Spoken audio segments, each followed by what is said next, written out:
So a friend has been asking me today about ideas for long journeys. She sees some ADHD and autism traits in her kids, and so is asking me for my advice from having done long journeys with mine. And there were a lot of things that I've been thinking that have really helped me over the years, and we're actually undertaking a 3-day car journey to get to our holidays this year. So we've been doing similar thinking. So firstly, in terms of food, I was saying that it's really important. We found that there's a certain pattern of food that helps to seem to stabilize behavior, maybe, to do with stabilizing blood sugar. So we can't do sugary stuff without also having protein in the body. So we tend to do things like fruity or vegetable snacks first, followed by some kind of protein. Now, we normally do nuts.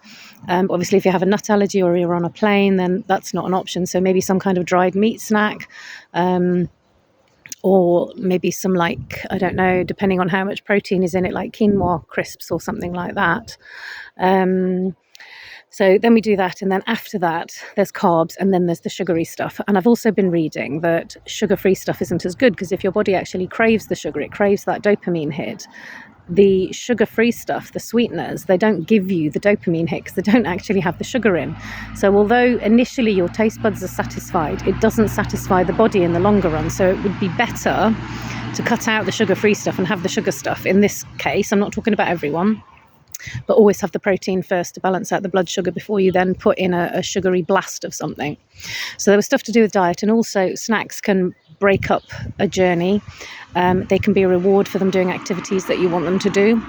So I was also suggesting making in advance, particularly for an aeroplane. If you're in a car or your own transport, it's easier, but maybe for an aeroplane or a train or something, to prepare like a checklist of activities to do, like physical exercises. So you could have like a whole list of stuff, like spin round 5 times, jump up and down 4 times, stretch your legs in the air 1 at a time, hop, spin like a windmill, stretch sideways like a banana. So trying to get a full range of movement for the whole body and stretching for the whole body, and then followed by food. And you could even laminate it so your child can tick the things off themselves. If you get white clean pens, they can mark the checklist themselves, and it's kind of more fun because then they do it that way. So there was movement, but then there's also all the activities. So we do use screen time, and we tend to we have apps on their tablets where we can download films or TV series so that we're not reliant on Wi-Fi, and so we make sure that they've got the shows that they really enjoy. We download apps that are games in advance. So, for example, my daughter likes doing word searches and jigsaw puzzles and colouring. My son tends to do more things like Minecraft, or he has a spaceship building app where you build a rocket and then you see how far you can get it out of Earth's atmosphere, whether you can launch it into space. So these are all games, again, that don't require any Wi-Fi. We have in the past always bought sticker books that can be played with, or a scrapbook that you can draw and stick stickers in.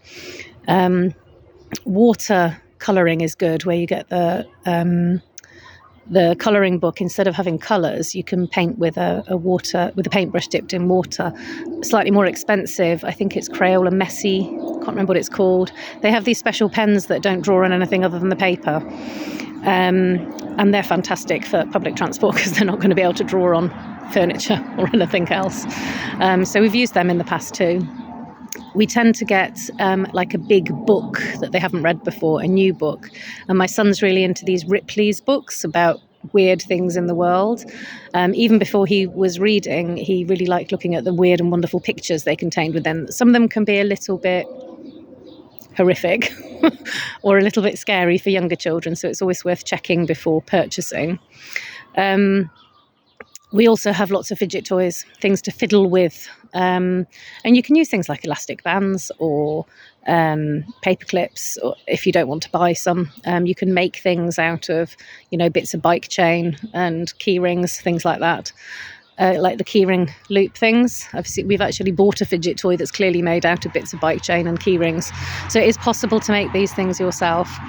In terms of activities, I think that's probably it. Oh, music. We've always got headphones to go with the tablets, and music that we've downloaded in advance as well, so they can listen to their own playlists, they can listen to their music if they need music.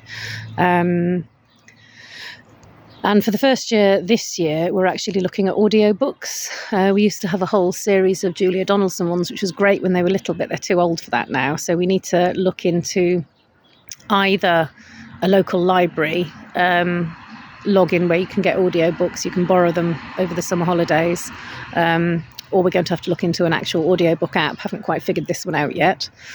I think there was something else I wanted to say and I can't remember what it was. Oh, absolutely essential is some form of noise cancelling and light cancelling in case sensory stuff is a problem for kids. So, for example, a hoodie is great because they can cover their eyes and ears with it, which kind of muffles and feels safe within the kind of cave, the hoodie cave. We've tried lots of different types of earplugs for our kids. We used to use the noise cancelling ear defenders, but as they've got older, they're less comfortable wearing those. And my son particularly gets really hot ears. So for him, we've actually found that he really likes the Loop brand because he finds them very easy to put in. I've tried them too and they are incredibly comfortable. They don't work for my ear shape in terms of the actual sound quality. Great for nighttime use for me, but not in the daytime. But for him, they're fantastic in the daytime. They're very easy to put in and they come with a little carry case to make sure it's easier to put away in like different colour bits. Different colour loops so you can see whose is whose in the family. But he finds them really invaluable to wear, especially if we're in like an airport or on the plane. And eye masks, sometimes they can be really helpful. Just if everything's too bright and they want to go to sleep, then the eye masks, and they're so small they can easily fit into a backpack, so a lot of these things are small and not particularly heavy and can make a massive difference to the quality of your journey. I think also the key is variety, especially with a kid with ADHD, to chop and change the activities.